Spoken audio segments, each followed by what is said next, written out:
All right, we are recording. Hello again. Hello. LéTania Severe, she, her pronouns. I'm here with King County Equity Now's research team. I'll let you introduce yourself. Thanks. I'm Shaun Glaze. I use they, them pronouns. I'm also with the King County Equity Now research team. Yeah, we're excited to be here. We're going to kind of go over, how a little overview of the week. I think we're going to start with one of the most exciting things, and that was that council actually overrode the mayor's veto of the 2020 rebalanced budget. I know, right? Like we were So so happy. so happy. Yeah, that was both shocking Outstanding. and fantastic at the same time. You know. Yes. Yes. It was, someone had said it in one of our kickoff meetings. We're just like, wow, it was so big for so little. Just Yeah, I know.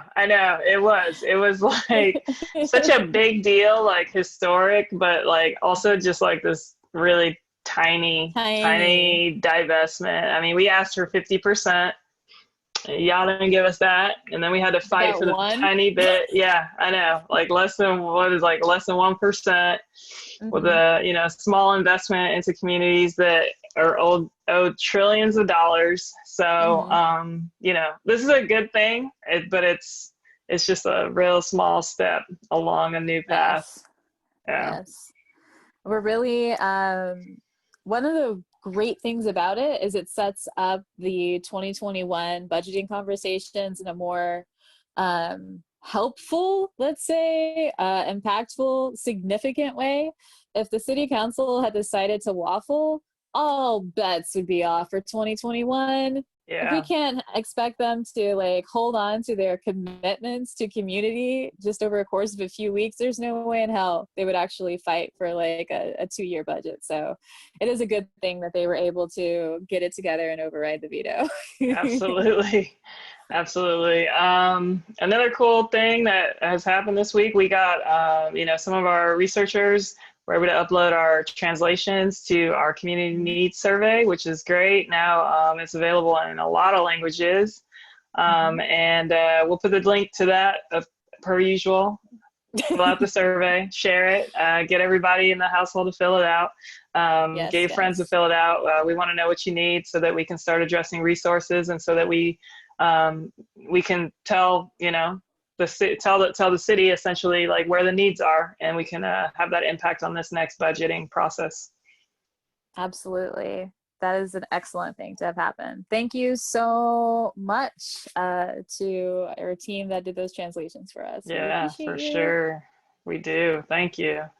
You want to talk a little bit about some of the kickoffs that we've had this Oh week? my It's been God, we had like busy. 5 kickoffs this 5. week. Yeah, we did. We did. Jeez. Jeez. A kickoff Onboarding is meeting, hard. onboarding is so hard, It was but we're awesome doing though. Yeah, it was awesome. it. So many black people, man. For me, I was just Yes. like, this space is nice. So good, man. If Yeah. y'all haven't had an all black meeting, you don't know what you're missing. No, you don't. You don't. It's a different thing. It is not what you're used to if you haven't had it before. I'll just say that. And I'll I just hope leave that you it can, there. yeah, find your way to an all black meeting space ASAP. Yes, yes. So for sure, it is definitely worth it. So we have 5 different kickoff meetings. For those of you who don't know what a kickoff meeting is, a kickoff meeting is your first introductory meeting. You get to meet the team, you talk about goals, you just kind of start to build relationships and communication with each other. It's fantastic. Um, Kickoffs are one of my favorite things to do because people are, well, one, I like socially awkward spaces and people. And you get the tentativeness, the who's gonna speak first, and it's just fun. But Shaun owned it though. you, Shaun starts it off real good. We do like a sound check, so you get everybody to say something, right? And then try and get people to mhm. at least try out their camera. That see, you don't have to keep your camera on, but just try it, which is a good way to just get people to be like, hey, this is a chill space. This is you safe Yes. here. This is a good space. Yes. And for those of you who watch our podcast, I am pretty much the same person in all these spaces. And I think True. that's important to know about me. So yeah. But yeah, we did the kickoffs. They're about an hour a piece. We go over, like I said, we do our intros, do our goals, and we learn a little bit about what excites people. And I think this could be a good time for us to share just the wealth of experience that people are bringing to this project. So, LéTania, do you want to list a couple of the things that stood out to us, like just as we were reflecting? For sure. Yeah, I think it's, this is how it was designed to really have the people who have that lived experience. And we really nailed it. The teams that were created, a lot of people who have lived experience with all the different stages of the criminal legal system. Additionally, people who have had family who have been impacted. We talk a lot about the collateral damage of the carceral state and just the criminal legal system and how it impacts so many people beyond the one individual. So yeah, those were some things that really stood out in some of those kickoff meetings. Yes, absolutely. There's also a wealth of professional experience and expertise that people bring. So we have educators, we have healthcare professionals, psychology, social work folks, people who are connected to case management, provide homelessness services, property management, helping people navigate housing discrimination. What else do we have? That's a lot. I know. Domestic violence advocates. We had some tech people, some people with some background in like finance and business, and some business owners. Business owners. Yeah. Business owners for sure. Parents and youth. We had a good age span for the different researchers. So yeah, we kind of have folks who have a variety of different experiences and different backgrounds and age groups. And so it's really going to help us to get information from all those different communities in a meaningful way. Yes, different gender expression, and there's just such diversity. We have East African community members from different parts. We have different levels of immigration status, some first generation, 1.5, second generation, been here for 5, we just have a lot of diversity of experience. And, that's what we know. Black people aren't a monolith. That's right. Shocker. So that's really cool. And y'all will get to meet, more the researchers, especially next week. Very excited about that. And you'll also see some of them to pop up on the podcast, which is really exciting. Yep, absolutely. Some other things that have been happening this week.